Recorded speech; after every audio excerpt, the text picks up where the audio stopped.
Turnovers and sloppy all-around offense sink the Timberwolves in their fifth straight loss. Next.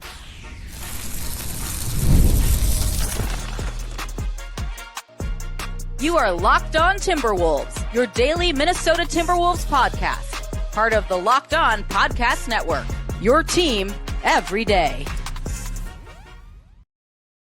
Hello and welcome to the Locked On Wolves podcast, part of the Locked On Podcast Network, now the number one sports podcast network. Today's episode is brought to you by FanDuel. It's the last call for football on FanDuel. Only a couple weeks, well, really only 1 week of football left. If you're a new customer, bet just $5 and get $200 in bonus bets if you win. Happy Monday, everybody. Hopefully you had a good weekend. Obviously, a lot going on in the Twin Cities. We'll talk a little bit about how, what all the players and coaches are talking about before and after the Timberwolves game on Sunday, which was postponed from Saturday. And we'll talk about the vibes in the arena and how much that surely, I don't want to say did or didn't, because it did impact the game. I want to focus obviously on the actual nuts and bolts of the Timberwolves offense. And it will, I guess you could call it an offense. It was extremely sloppy. We'll talk a lot about that. That was the biggest problem. This is the first time in like almost 2 years the Wolves haven't scored 100 straight points in a game, or 100 points in a game, I should say. They had done it for over 100 straight games, like the third longest streak of scoring 100 per game of any team in NBA history. And that was snapped as they scored just 85 points, and turnovers were the biggest issue, but also only two guys showed up to play offense in this game for Minnesota. And of course, they're right back at it against these same Warriors tonight. We don't know if Steph Curry's going to play. We'll talk a little bit about what that turnaround looks like between Sunday and Monday for these two teams to play each other. So a lot to get to here today. Big thank you off the top for making Locked On Wolves your first listen every day. Of course, this show is free and available everywhere. That includes YouTube as well as all of your favorite audio platforms. Wherever you like to listen to podcasts, you can find Locked On Wolves. All right. So let's start here with the facts, right? The Timberwolves lose by 26. As stated, hadn't scored under 100 points in forever. This was also, this is really important to point out. This is the first time the Timberwolves have lost 5 or more games in a row. So another way to say that, the first time they've lost more than 4 games in a row since December of 2022. Another way to say that, the first time they've lost 5 straight games since D'Angelo Russell was on this team, since before Mike Conley was on this team, which says a lot, right? First of all, it's a horrendous streak. Second of all, they don't slump under Chris Finch, and they don't slump under, the superstar version of Anthony Edwards.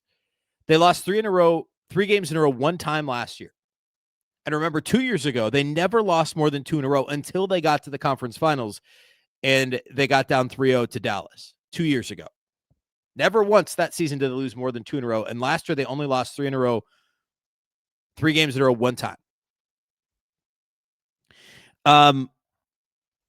So that's a pretty incredible streak. And remember, 3 years ago, that was the year that they ended up in the play-in. They went 42-40. They were below 500 until they won their last 3 regular season games. And then it was the first year of Rudy, right? First year of Rudy, last year of D'Lo, the trade deadline year where D'Lo goes for Conley and to kill Alexander Walker. And then the Wolves get ultimately the 8th seed because they lose to the Lakers, the Gobert, Anderson, Tiff.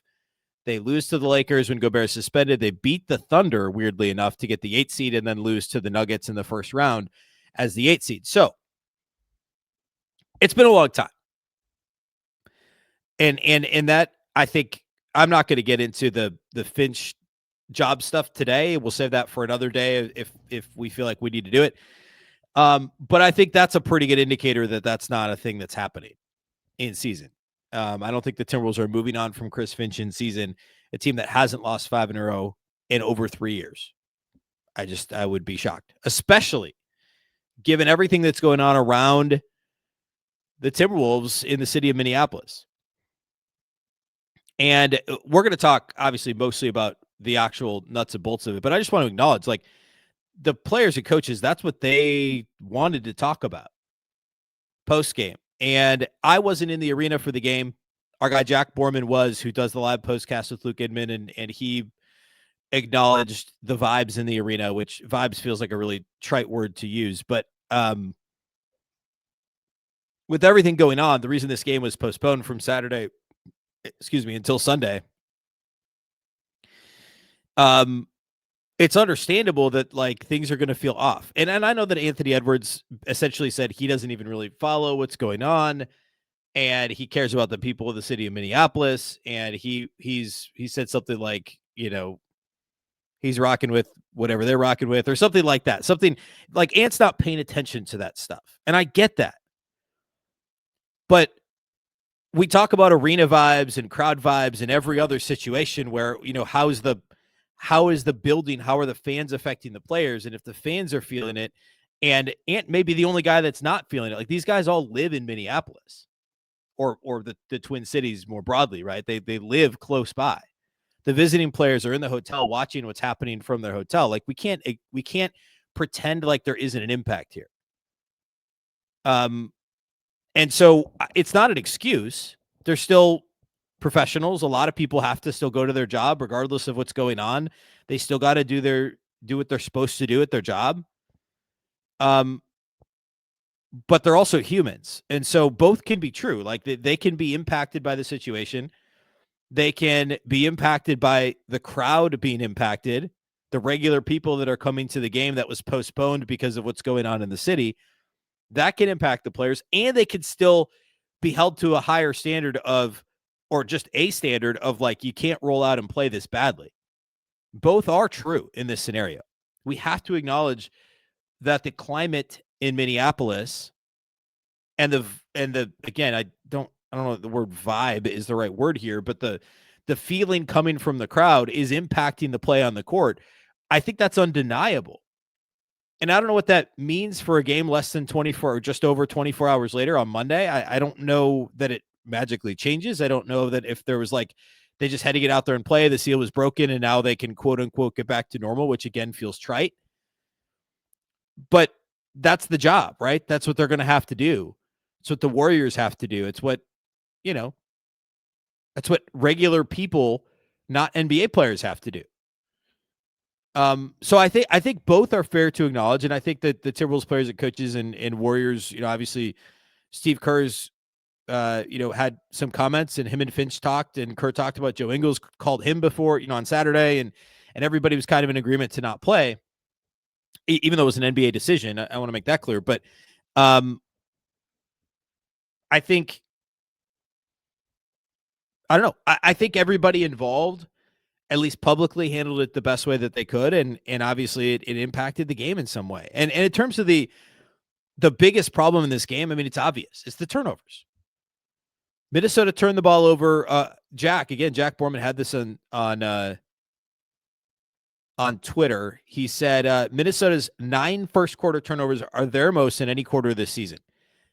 He also said the Wolves had 11 turnovers and 8 made field goals. Is that right? In the third quarter? I read that at second quarter the first time. Or the first time. Yeah, I think he meant second quarter. It can't be the third. It can't be the third quarter. They had 11 turnovers to only 8 made field goals almost 3 minutes into the second quarter. Minnesota had 26. Let's see, how many total turnovers? 26 total turnovers in this game.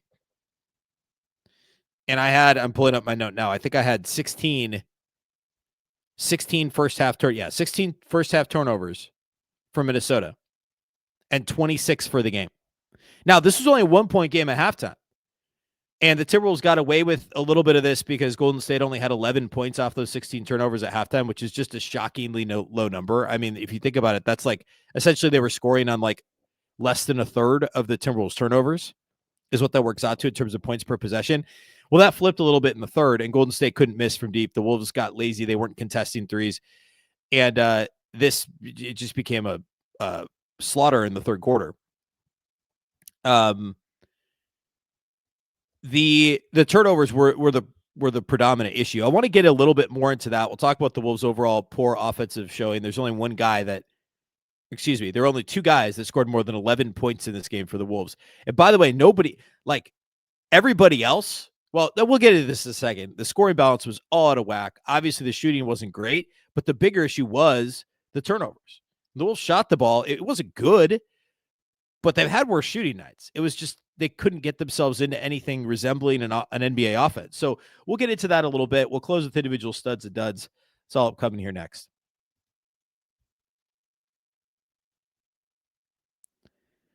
Today's episode of Locked On Wolves is brought to us by our title sponsors at FanDuel. It's the last call for football on FanDuel. One final Sunday, one last kickoff, the final chance to get in on the action before the NFL season officially comes to a close. This is Super Bowl 60, and FanDuel's making sure you're right in the middle of it with a special offer just in time for the biggest game of the year. Whether you're backing the favorite, riding with the underdog, or building one last same-game parlay, this is the game that everyone's been waiting for, and this is where predictions turn into plays, stats turn into storylines, and every snap feels bigger. It's the perfect way to cap off the season and make the Super Bowl even more enticing from kickoff to the final whistle. As of right now, the Seahawks are favored by 4.5 points over the Patriots, which is interesting to me. I know the Patriots only scored 10 points in losing in a very snowy or at a very snowy Denver home stadium. I don't know. At the moment, and I haven't done a ton of digging into this, I don't mind Pats plus 4.5 in this game. If you're a new customer to FanDuel, bet just $5 and get $200 in bonus bets if you win. Make it count, because after the Super Bowl, the season is over. Last call for football on FanDuel, an official sportsbook partner of Super Bowl 60. Visit FanDuel.com to get started.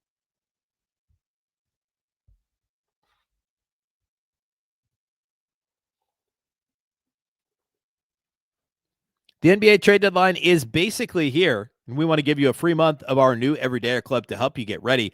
If you need a group chat to keep up with the chaos, join ours. The Everydayer Club gets you access to a group chat on Discord just for Locked On Wolves fans, plus national chats where you can hang out with fans from across the league. I'll be hanging out in there. I've been in the Locked On Wolves chat here for a couple of weeks. There's a handful of us in there now.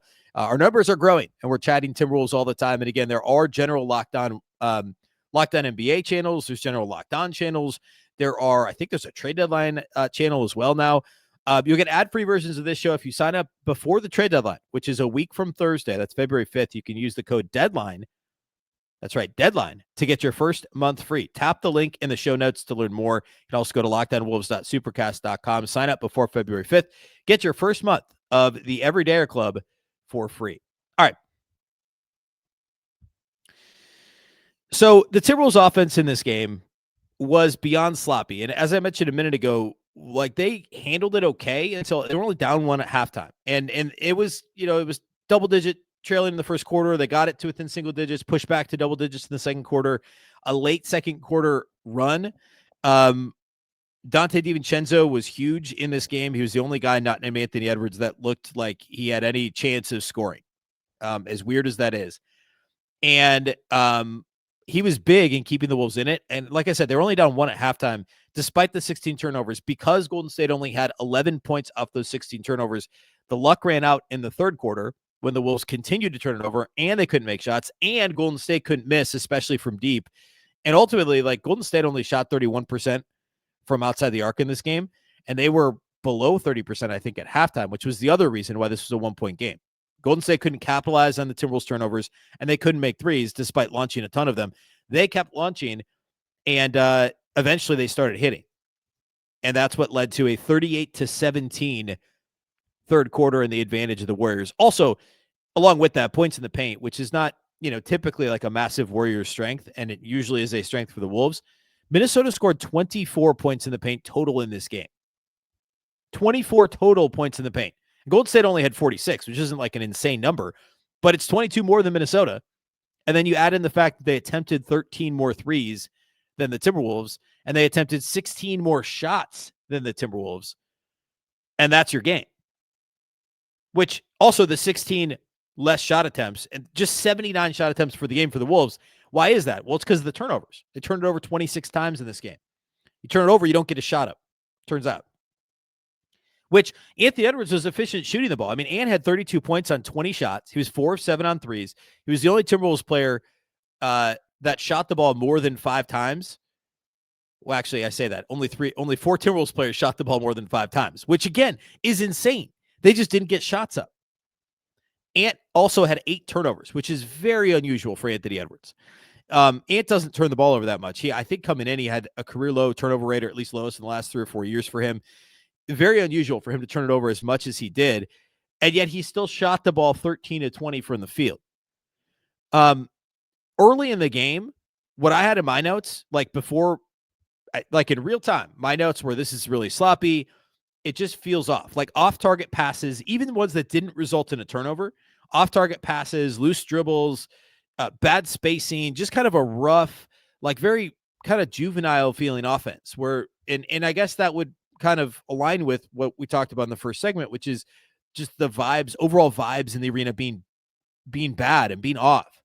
Um, just not crisp. And I know the Wolves have had also, like, again, not making excuses, trying to figure this out, right? The Wolves had a good offense all season long. They had an extra day layoff that they weren't expecting. They didn't play Saturday. I don't think they did anything on Saturday. There was no I think they came in for the game before they learned it was postponed, but it's not like they hung around and did anything else. Like everybody went back to their houses, their hotels, whatever, and then came in for a somewhat of a weirdly timed game on Sunday at 4:30 or whenever tip was. Like weird stuff. The offense, it just felt like it was like we were watching a noon game or something, or the second night of a back-to-back and not the first night of a back-to-back. Just very sloppy, disconnected is another good word for it, I think, in terms of the Wolves offense. Uninspired would be not another good word for it. And then the defense compounded the issue in the third quarter, which overall I thought the defense was okay in the first half. Again, they held Golden State to they didn't make that many threes in the first half. I mean, Golden State only had 47 points at them. It was 47-48 or 47-46. Wolves were only down one. Third quarter, the defense compounded the issues, and by the fourth quarter, it was basically garbage time. Ant played the first chunk of the fourth quarter as the Wolves tried to give it one last shot. And I'll tell you what, even garbage time was bad for the Wolves. They lost garbage time, which usually isn't the case with, Juan Berenger was out there. He was hustling. He had a couple of blocks. We had a Joe Ingles 3, which was fun. We had Joe Ingles try and fight Quentin Post, which was fun. There's a great lip reading clip of Joe Ingles talking to Quentin Post going around when they were both standing at the free throw line. And I'll tell you, I don't know. Everybody loves Joe Ingles, so good luck, Quentin Post. So that was hilarious. But it just was bad. Like even the garbage time stuff was bad for the Wolves. In terms of individual performances, Ant had 32. Dante had 22. Nobody else had more than 11 points. And guess what? You get past Julius Randle's 11 points on 11 shots. Nobody else had more than 5 points. Jaden McDaniels, 3 points. Rudy Gobert, 4 points. Naz Reid, 0 points in 25 minutes. 0 of 4 shooting for Naz. Jalen Clark, scoreless. Bones Highland was the fourth leading scorer on the team with 5 points on 5 shots. Just brutal. It was only Dante and Anthony Edwards. It was the only guys that showed up with any apparent ability to play offense for the Timberwolves. And you go back to the turnovers. Ant had 8. Dante himself had 5, which is also a really high number. I mean, Dante turns it over a fair amount for a guy that doesn't handle that much in the half court. But it was just like telegraphed, like I said earlier, bad passes, off-target passes. It was telegraphed passes that led to essentially pick sixes the other way. McDaniels had 4 turnovers and 3 points. When you have more turnovers than points, that's a rough night at the office. I say that. There were multiple guys on the bench that had turnovers and no points. So actually, this is a not fun game. But the Timberwolves had 1, 2, 3, 4. They had 4 players that had more turnovers than points. Oof. Really bad. Let's talk individual studs and duds. We'll put a bow on this game. We'll talk about what's up next. Obviously, the Wolves play the Warriors tonight, but they got to right the ship here. We'll talk about what I mean by that and the upcoming schedule as we put a bow on today's show here next.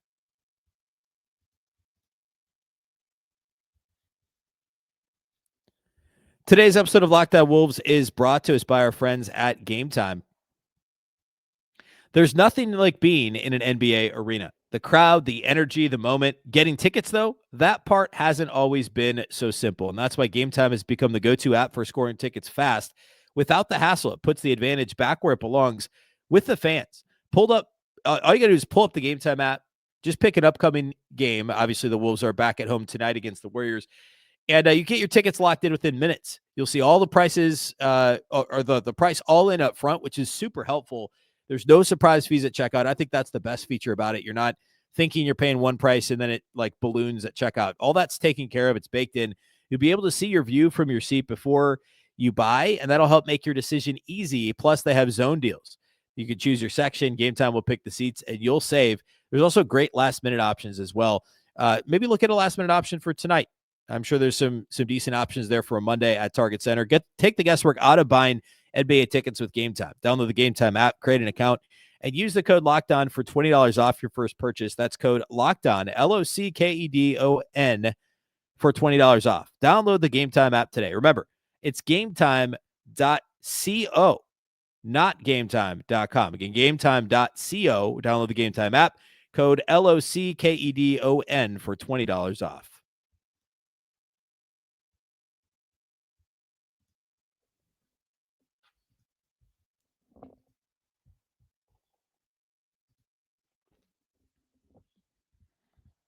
All right.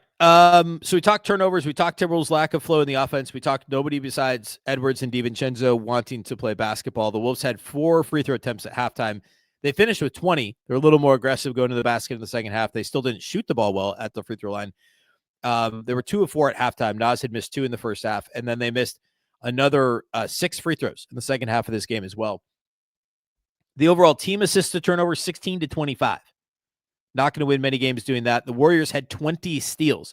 That goes to tell you how many of these turnovers were live ball turnovers. Minnesota turned the ball over 26 times in this game, and 20 of them were live ball turnovers, were steal. Well, I should say 20 were steals, which I think that's basically all the live ball turnovers then, which is just crazy. And again, the Warriors just didn't capitalize in the first half. Overall, they scored 25 points off 26 turnovers, which still isn't great, but it's better than the 11 points off 16 turnovers that they had at halftime. So that was all a major issue for the Timberwolves in this game. Studs and duds, pretty easy. I'm not even going to try and pretend that there was a third stud. I'm just like, usually I force a third one in there. There just wasn't. We go Ant and Dante. Ant had 32 points on 13 of 20, 4 of 7 outside the arc, only got to the line 3 times, but he made 2 of them. 11 rebounds for Anthony Edwards, 32 and 11, only 2 assists to the 8 turnovers. He did have a block. Hard to get too worked up about the 8 turnovers. It's not great, but like, at least he scored. At least he shot the ball well. Like, nobody else did. Dante even didn't shoot it all that well. He was 6 of 15 outside the arc, which isn't great. 7 of 19 overall. So he was 1 of 4 on 2s, 6 of 15 on 3s. He missed a couple layups. Missed layups were another problem in the first half, by the way, especially in the first half. He had 22 points, 7 rebounds. He had 5 turnovers and no assists for DiVincenzo and 1 steal. Nobody else was a stud. And honestly, like, I usually pick 2 duds. I don't know. That's tough. I'll go Jaden McDaniels. He was brutal. 3 points on 8 shots, 4 turnovers. I don't know. Rudy was in foul trouble, which I guess that could make him eligible for a dud, but Nas had 10 rebounds. He just didn't score. So I guess I got to go with Nas. And I guess that's it. I don't know. Like, nobody else played well. 2 guys played well for the Wolves in this game. It's such a hard thing to try and nail down when they play this poorly. Wolves Warriors again tonight. As of this recording, we don't know if Steph Curry is going to play. Steve Kerr was non-committal about him playing in the post-game press conference. He basically said he didn't know. They've got a couple guys who won't play because of the back-to-back. So we will see. It's an 8:30 p.m. tip, a late tip on Peacock tonight, Wolves Warriors. So as far as we know, everybody on the Timberwolves except for Shannon is eligible to play. And then, of course, the Wolves now have 4 games in 5 days, which is the first time they've done this since the lockout, I would imagine, because they have Tuesday off and then they go at Dallas Wednesday, back home for a one-game homestand, if you will, against Oklahoma City on Thursday. And I know the Thunder are banged up, but it's still the Thunder. So they really have to win tonight against Golden State, at Dallas on Wednesday, before the back-to-back against OKC Thursday. And who knows, with how banged up the Thunder are, plus it being a back-to-back. And obviously the Wolves beat the Thunder the last time they played them. Maybe that game's not quite as daunting as normally you'd say back-to-back against OKC. I say that as the Wolves have lost actively in a 5-game losing streak. But all that to say, if they can flip the vibes around, beat Golden State, who knows? Maybe beat Golden State handily tonight, go on the road, beat Dallas, and then come home to play Oklahoma City on Thursday. And by the way, they don't have 2 consecutive days in a row off again until after the All-Star break, if I'm reading the schedule correctly. I believe that's true. And so until the All-Star break, they either are back-to-backs or 1 day off in between every other, which is rough, very rough. So, let's see. So Golden State at home, at Dallas, home for OKC Thursday, and then at Memphis for 2 straight games Saturday and Monday. So they do the same thing that Golden State was supposed to do in Minneapolis, which is play on the road in Memphis Saturday, have Sunday off in Memphis, and play Monday night, in Memphis. As of right now, the Timberwolves are tied for 6th in the Western Conference, and they lose the tiebreaker to the Suns. So Minnesota is currently 7th in the Western Conference. They have now fallen to the 5th best point differential in the West as well. And they're behind the Suns and Lakers in the standings. They've fallen behind the Rockets in the standings, and they're only a game and a half clear of Golden State, who, of course, they just lost to and play again tonight. So another reason that the game is super important is the tiebreaker, because right now the season series is tied 1-1. So if they win tonight, then they can't lose the tiebreaker against Golden State. They don't play them again until mid-March, but that's important in the rough and tumble, congested Western Conference. It would keep them ahead of Golden State and earn them a tiebreaker at the moment. So, yeah, I mean, like, they're tied for 6th technically, but lose the tiebreaker to Phoenix. Just a rough spot to be in the Western Conference, and it just underscores how important the next handful of games are here this week. As the schedule, like, honestly, I mean, not having 2 straight days of rest until the All-Star break is really tough. But the actual, like, teams that they're playing, other than OKC, to get Memphis twice, to get Dallas, obviously Toronto's having a good season, but like, I don't know, still an Eastern Conference good season, right?